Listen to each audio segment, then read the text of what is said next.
Welcome! Today, we're going to dive deep into the absolutely incredible world of arthropods. We'll be looking at their amazing skills and life cycles, all through a source that sees these little creatures as just stunning examples of brilliant, purposeful design. Okay, so let's jump right in.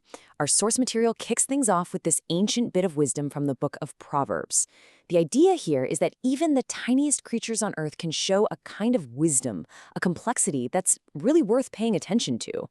And it's probably no accident that three of the four creatures mentioned right here, the ant, the locust, and the spider, all belong to one massive group of animals, and that group is called the arthropods. So, what is an arthropod anyway? I mean, this is a group that includes everything from insects and spiders to lobsters and centipedes. Let's break down what actually ties them all together. The name itself, Arthropoda, actually gives you a big clue. It literally means jointed feet. And this group, this phylum, is just enormous. Our source points out that something like 90% of all known species in the entire animal kingdom are arthropods. Think about that for a second.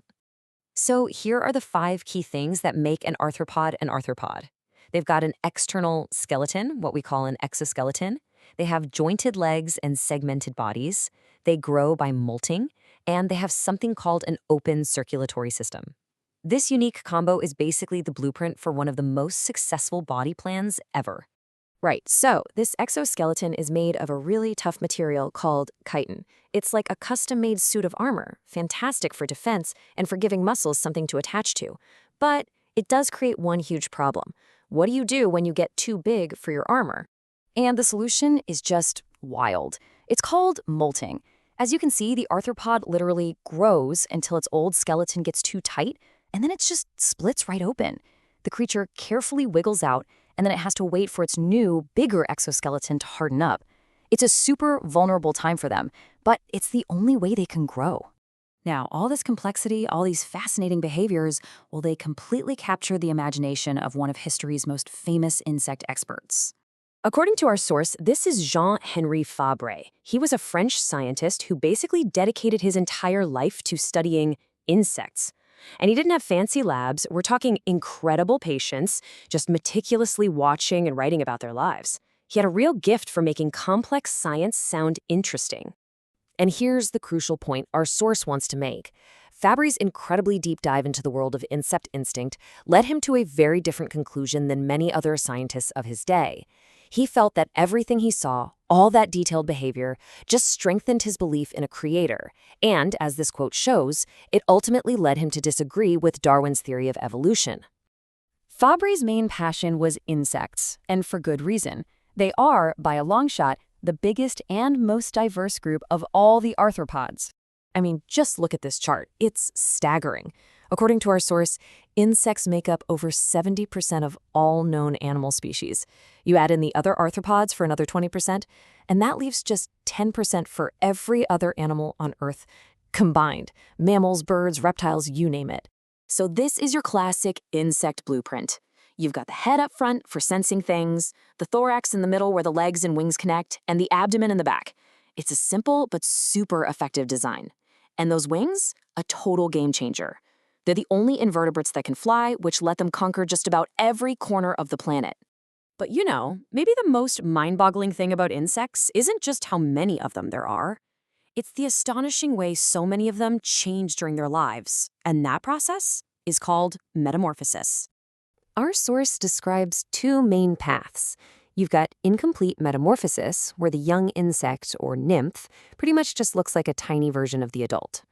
But then there's complete metamorphosis, where the journey from young to adult is, well, it's a total radical reinvention. And to power that incredible change, the source gives this amazing fact. A monarch butterfly caterpillar will eat so much that it increases its body weight by 2,700 times. To put that in perspective, that would be like a 7-pound human baby growing to the size of a large elephant in just a couple of weeks. So this leads us to the biggest question of all. How on earth does a crawling, leaf-munching caterpillar become a delicate, nectar-sipping, flying butterfly? Because what happens inside that little pupa, or chrysalis, is completely hidden from view, and our source describes a process that honestly sounds like something straight out of science fiction. Let's just walk through what the source says happens here. First, the caterpillar forms its pupa. Then, and this is the wild part, it releases digestive juices that basically dissolve its own body into a kind of nutrient soup. I'm not kidding. From that soup, a few special cells start building a completely new creature from scratch. And what comes out? A butterfly, with brand new eyes, new legs, new wings, a totally different animal. So, here's the main takeaway from the source's perspective. This incredibly complex all-or-nothing process really challenges the idea of gradual evolution. The argument is that a creature that's half caterpillar, half butterfly couldn't survive. So for them, this incredible transformation points to a process that must have been designed to work perfectly from the very start. From the amazing teamwork of an ant colony to the complete reinvention of a butterfly, the world of arthropods is just packed with wonders. It leaves us with some really fascinating, really deep questions about how life, in all its incredible complexity, actually works. Thanks for joining us.